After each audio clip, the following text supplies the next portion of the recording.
everybody. Morning. It's Monday, start to a new week. Yeah, we just delivered a load of shingles, as you guys just saw. And I know that's not what we picked up Friday, and there's an easy explanation for that. Sunday, when I was getting ready to roll out to take that installation up to Michigan, there was some rubbing. I noticed some rubbing on one of my steer tires on the driver's side. And, you know, because you're doing a proper PMCS, you know, you're checking your truck, making sure everything's good to go. And so I took it over to the shop real quick, have them look at it, because usually when you see rubbing, for you new guys, if you see rubbing on the outside or the inside of your steer tires on either side, that's usually a good indication that you might need a realignment. And yeah, that's what it turned out to be. The wearing was enough for, well, it would have become more of an issue, so we ended up changing out both of the tires because, you know, tire depth has to meet a certain requirement across the axle, and we did a realignment, which was going to take a few hours to get all that done, and because of that, we had to give up that load. There was no readjusting the appointment time. It was like a track load, which means essentially it's being tracked and it needs to make it to the customer, you know, when said time is. And luckily enough, there was another trainer and trainee at the terminal that were able to do it. He was really excited because he didn't want to sit, he wanted to go. And so I took his load, and now we're up here and we're like less than 50 miles away from the Grove. So chances are we're going to the Grove. All right, everybody. Well, we're over here at the Grove, and this is the first time I've actually gotten live loaded in a while. It's mostly become like preloaded trailers, but every once in a while you actually get a live load. Back in the day, it actually used to be mostly live loads, so we'd get here, man, right around lunchtime. We'd be like 30 trucks deep, and you're like, dang. But they've changed things up here, so it's not like that anymore. But yeah, we're in the building, just waiting our turn to get loaded. You can't record in here, or like you can't, you know, take pictures, record the loading or anything like that. But yeah, that's what we're doing. Once I get done and get back outside, then I'll show you guys the securing process.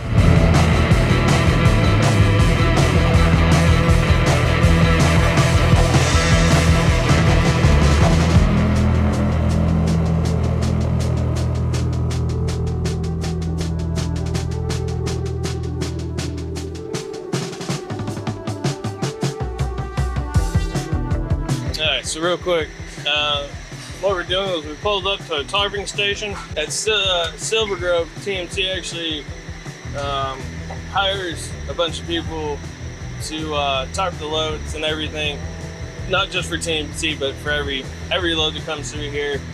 They're actually all TMC employees, TMC entire and all that good stuff.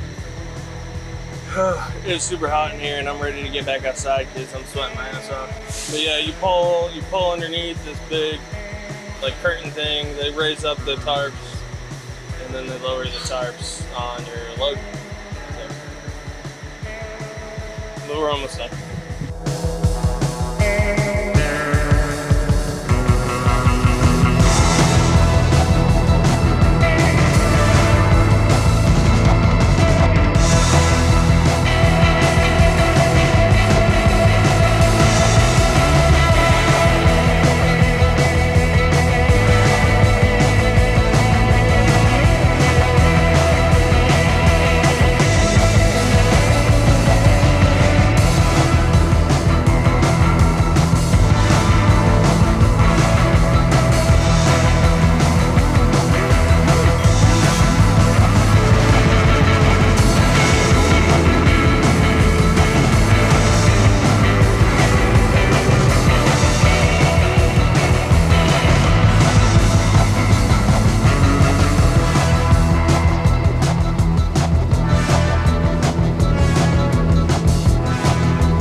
I'm gonna cut in real quick in this week's video to talk about the naming of the giraffe.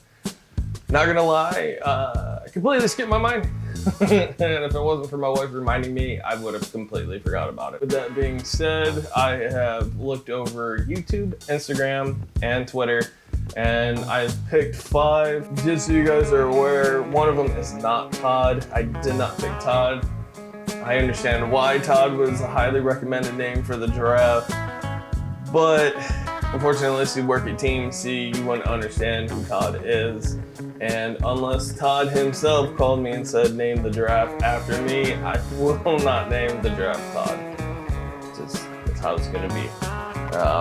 But real quick, we will go over the other names suggested, and a couple of them are family suggested names. Henceforth, why I went with 5, so that way there were some options. The first one is my wife's suggestion, OG for original giraffe. Oh, and I'm gonna put the names here and here. Alright. OG for original giraffe is my wife's suggestion. Gotta put it in there, it's my wife. Big Bubba was another suggestion for my little sister, because that was my nickname growing up with Big Bubba and Jackass, depending on if you knew me back then. Lawful by Kevin. He suggested it on Twitter. What's up, Kev? Haven't talked to you in forever. The next one was suggested on YouTube. The suggestion was Tat by Grover Trucking.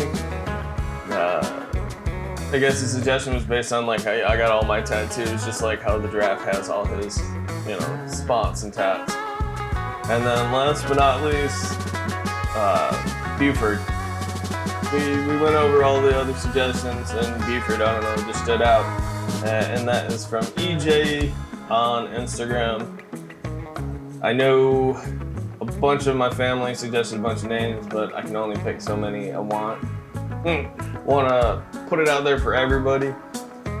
So again, OG, Big Bubba, Lawful, Tat, and Buford. The names are floating around me, should be around me. Those are the suggestions for the giraffe. I will also go ahead and put it down in the description below. The list, everybody vote on it. And again, unless Todd himself calls and trumps all of that, this is what we're choosing from, is those 5. So just make your votes in the comments below. You can drop your vote also on Twitter, and you can also drop your vote on Instagram. So if you want to vote multiple times again, there you go. YouTube, Instagram, and Twitter. Yeah, that's about it. So we're gonna go ahead and cut back into the video.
Alright everybody, so as you guys just saw, yesterday we picked up this 6 skidded Coils, and they're actually going to Lancaster, PA from Indiana.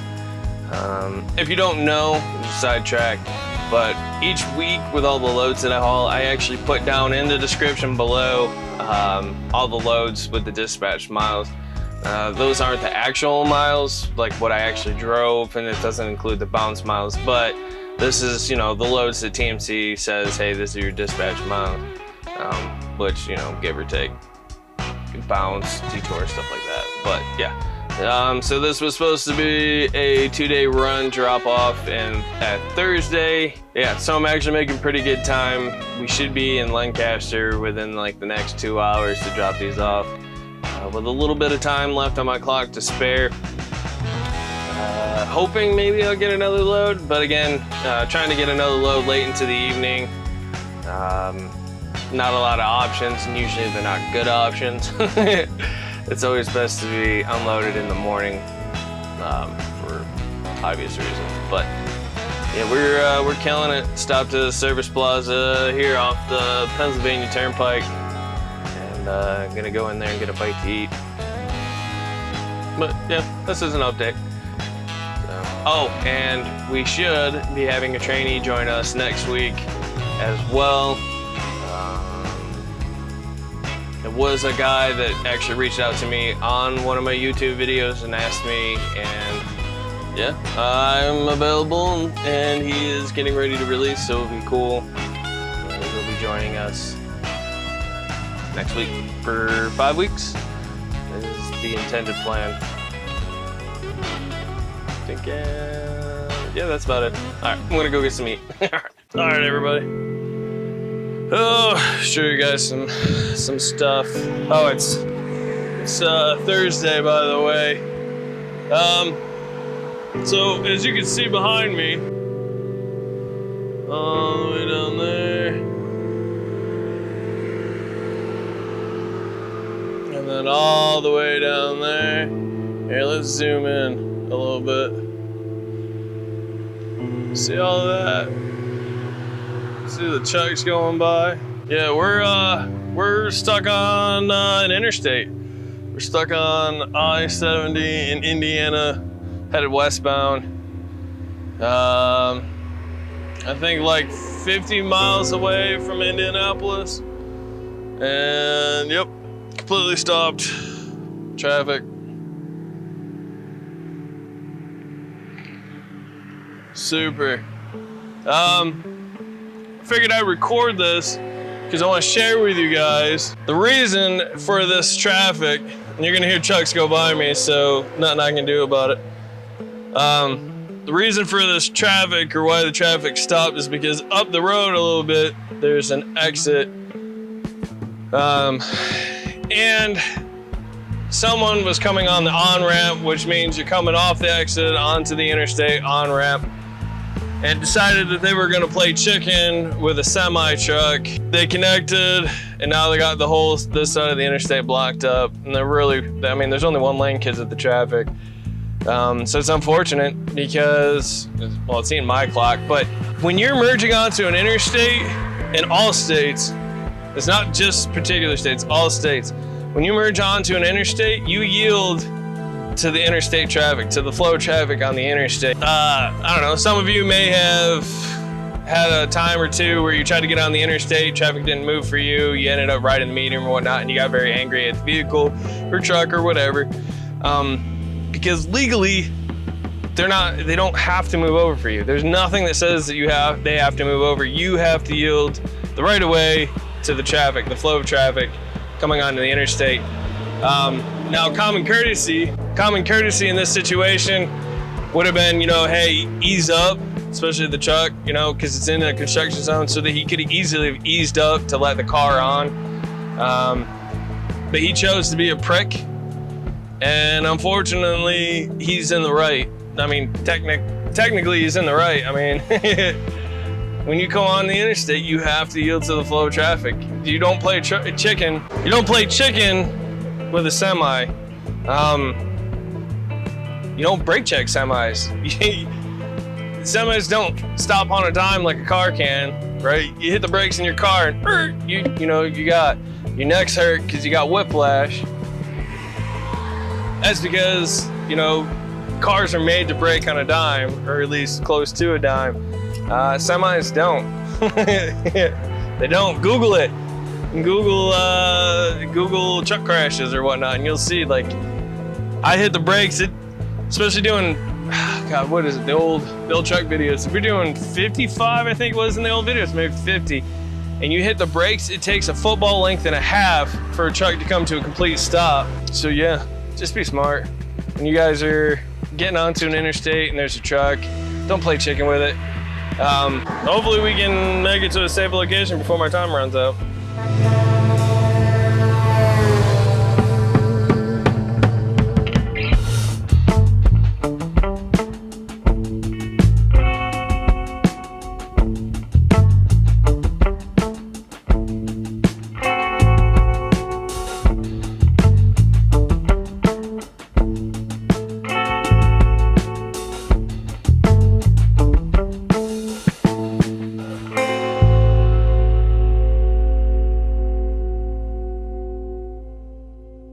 All right, real quick, it's the end of the week. It's Friday. We are back home. And it's home before me. I know, right? And you guys probably told by the title of this video, this right here is my fleet manager. His name is Scott. This is my partner in crime at work. He is the one that dispatches me on my loads. He's the one that takes care of me. He's the one that sees after me. Henceforth, fleet manager. He helps manage me, but not only me, but like, how many guys you got on your board? 48. Yeah, he's got over 40 guys on his board. And I don't know, how long have you been with TMC? Going on 2 years now, but I started out as a driver. I did logistics for about 3 months, and now I came to this. So, doing this the longest. Yeah, which is awesome. The fact that he used to be a driver. A lot of fleet managers here actually used to be drivers. Which is awesome. They know what we go through, so it makes it a lot easier. And you know, because when I have a problem or I have a gripe, this is the guy that I call to. This is the guy I vent to. And it's not just me. He has to listen to a lot of other drivers vent too. And you guys are actually trained for that stuff too. you got to have somebody to vent to, and we're kind of the punching bag for that sometimes. Pretty much. Well, that's what makes it great, because if it wasn't for him, there wouldn't be me. I wouldn't have anything to do. He's the one that dispatches me on all these wonderful loads that you guys have been seeing lately. And making killer money. I don't usually talk about money in my videos, so I'll continue not to talk about money. But he makes me killer money, and that's all you guys need to know. But yeah. I make most of them pretty good money. Yeah, I have no complaints, and I've never heard another driver complain, so which is awesome. And yeah, when I used to work in the office, like you said, you were in logistics. Yep. And that's where we first started talking. Yep. And now we're doing this. who happened to be your trainer when you came to TMC? Axel. Which is crazy. If you guys haven't seen, what's this channel? Trucking with Axel? Yeah.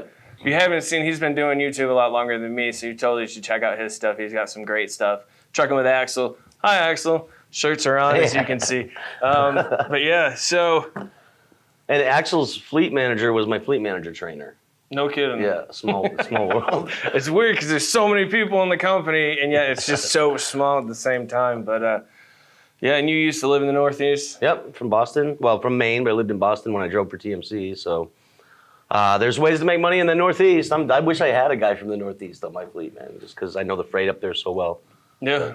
Well, and that's why I used to live in New York before. I moved here for the office, so I know what it's like to drive up there, and he's not kidding. You can make some money in the Northeast, no doubt. But yeah, this is what I wanted to introduce you guys to. This is the guy behind the scenes. This is the guy who has to deal with the crap. This is the guy that's on the computer typing away really quick, making sure that everything gets done and make sure that I'm happy and all the other 40-some-odd guys on this board are happy. And he does a pretty damn good job. So, thanks, man. Yeah. And by the way, hi, Scott's mom. Hey, Mom. Yeah, he didn't want me when I first became a fleet manager because he thought I probably wouldn't know what I was doing. But. No, that's not entirely true. But you wanted Ann or something. I did want Ann, but now I got you. Yeah, so it's working out. Yeah, but all right, you guys have a good weekend. And then after you guys see this, just stand by for the Tuesday dump on Tuesday, and check in with you guys next week. Sweet.